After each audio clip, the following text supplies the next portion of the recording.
मो प्रिय माने प्रभु जीशुଙ୍କ नामରେ ସମସ୍ତଙ୍କୁ ଅଭିନନ୍ଦନ ଜ୍ଞାପନ କରୁଛି। ଏହି ପ୍ରଭାତ ସମୟରେ ଆପଣମାନେ କେମିତି ଅଛନ୍ତି? ଯେଉଁମାନେ ପରମେଶ୍ୱରଙ୍କର ସନ୍ତାନ ସନ୍ତତି ଅଟନ୍ତି, ପରମେଶ୍ୱର ସେମାନଙ୍କୁ ଆଶୀର୍ବାଦ କରିଥାନ୍ତି।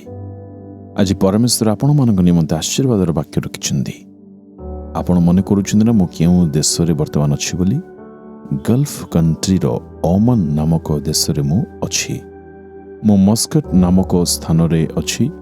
ଏହା ଏକ ମୁସଲମାନ ଦେଶ ଅଟେ।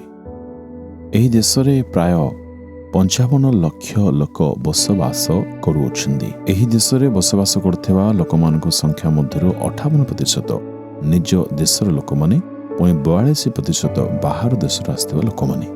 ବିଶ୍ୱର ପ୍ରାୟ ସବୁ ଦେଶର ଲୋକମାନେ ଏଠାରେ ବସବାସ କରନ୍ତି। କେବଳ ଭାରତବର୍ଷର 9 ଲକ୍ଷ ଲୋକ ଏହି ଜାଗାରେ ରହୁଅଛନ୍ତି। ବିଭିନ୍ନ ପ୍ରକାରର କାର୍ଯ୍ୟରେ ସେମାନେ ସ୍ଥାନରେ କାର୍ଯ୍ୟ କରୁଛନ୍ତି। ସେମାନଙ୍କ ମଧ୍ୟରୁ 4,66,000 ଲୋକମାନେ ଖ୍ରୀଷ୍ଟିଆନ। ଏହି ଖ୍ରୀଷ୍ଟିଆନ ଲୋକମାନେ ଯେପରି ଉପାସନା କରିପାରିବେ, ଏଣୁ ଏଇଠିକାର ସରକାର ନିଜେ ସେମାନଙ୍କ ନିମନ୍ତେ ଉପାସନାଳୟ ପ୍ରସ୍ତୁତ କରିଦେଇଛନ୍ତି।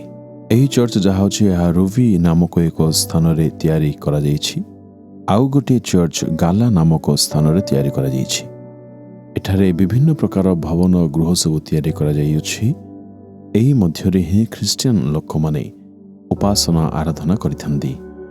ଏଠାରେ ତାମିଲରେ, ମାଲୟାଲମରେ, ତେଲୁଗୁରେ, ଉର୍ଦ୍ଦୁରେ, ଇଂରାଜୀ ଭାଷାରେ, ବିଭିନ୍ନ ପ୍ରକାର ଭାଷାରେ ଲୋକମାନେ ଉପାସନା କରନ୍ତି। ଏଠାକାର ଆଉ ଗୋଟେ ଆଶ୍ଚର୍ଯ୍ୟଜନକ କଥା ଏହା ଅଟେ, 90% ଅନ୍ୟ ସଂସ୍ଥାର ଲୋକମାନେ ମିଳିତ ରୂପେ ଉପାସନା କରନ୍ତି। ଆଉ ଏହି ପ୍ରକାର ସବାର ନାମକ ସ୍ଥାନରେ ମଧ୍ୟ ଉପାସନା କରାଯାଏ।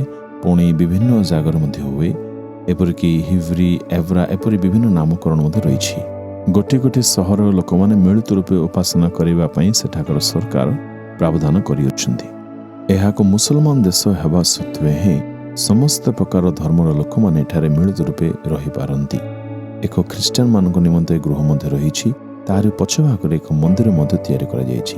ଏଠାରେ କୌଣସି ପ୍ରକାରର ଅସୁବିଧା ଦେଖିବାକୁ ମିଳେ ନାହିଁ। ପ୍ରଭୁଙ୍କ ଲୋକମାନେ, ଏଠାରେ ମୁଁ ଗୋଟିଏ ଭାଇଙ୍କ ସହିତ ସାକ୍ଷାତ କରିଲି। ସେ ଭାଇ ଜଣକ ହିନ୍ଦୁ ଥିଲେ।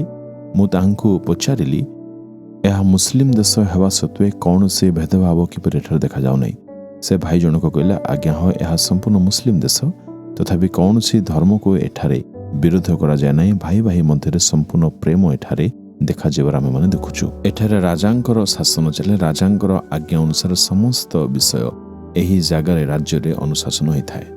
ଭାରତରେ ଯେଉଁ ବାବରୀ ମସଜିଦକୁ ପତନ କରାଯାଇଥିଲା, ତାହା ମୁସଲମାନମାନଙ୍କର ବିଶେଷ ଥିଲା।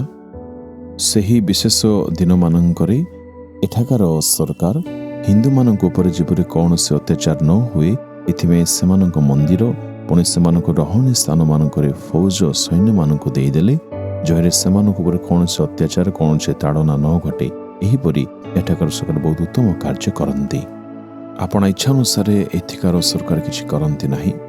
ସମସ୍ତଙ୍କୁ ସେ ପକ୍ଷପାତ ନ କରି ବହୁତ ସୁନ୍ଦର ରୂପେ ପ୍ରତିପାଳନ କରିଥାନ୍ତି। ଏଠାରେ ବସବାସ କରୁଥିବା ସମସ୍ତ ଲୋକମାନେ ବହୁତ ଶାନ୍ତିରେ, ଶୃଙ୍ଖଳାରେ, ଆନନ୍ଦରେ ରହୁଛନ୍ତି। ଠିକ୍ ଅଛି, ଆଜି ଈଶ୍ୱରଙ୍କ ବାକ୍ୟ ଆମମାନଙ୍କ ନିମନ୍ତେ କ'ଣ? ଗୀତ ସଂହିତା 27:6 ପଦରେ, ଏଣୁ ଏବେ ମୋ ଚତୁର୍ଦିଗ ସ୍ଥିତ ଶତ୍ରୁଗଣ ଉପରେ ମୋହର ମସ୍ତକ ଉନ୍ନତ ହେବ। ପ୍ରଭୁ ମୋର ମସ୍ତକକୁ ଉନ୍ନତ କରିବେ। ମୋର ଶତ୍ରୁଗଣମାନଙ୍କ ଅପେକ୍ଷା ସେ ମୋହର ମସ୍ତକକୁ ଉନ୍ନତ ହେବାକୁ ଦେବେ। ପ୍ରଭୁଙ୍କ ଲୋକମାନେ ଆପଣମାନଙ୍କ ବ୍ୟବସାୟରେ, ଆପଣମାନଙ୍କ କାର୍ଯ୍ୟକ୍ଷେତ୍ରରେ, ଆପଣମାନଙ୍କ ସେବା କାର୍ଯ୍ୟରେ ହୁଏତ ଅନେକ ଶତ୍ରୁମାନେ ଆପଣମାନଙ୍କର ରହିଥିବେ। ପ୍ରଭୁଙ୍କ ଲୋକମାନେ, ଶତ୍ରୁ କେତେ କ'ଣ କରୁଣା କାହିଁକି, ଆମମାନଙ୍କ ପାଇଁ ପରମେଶ୍ୱର ସର୍ବଦା ଆମମାନଙ୍କ ସହିତ ଅଛନ୍ତି।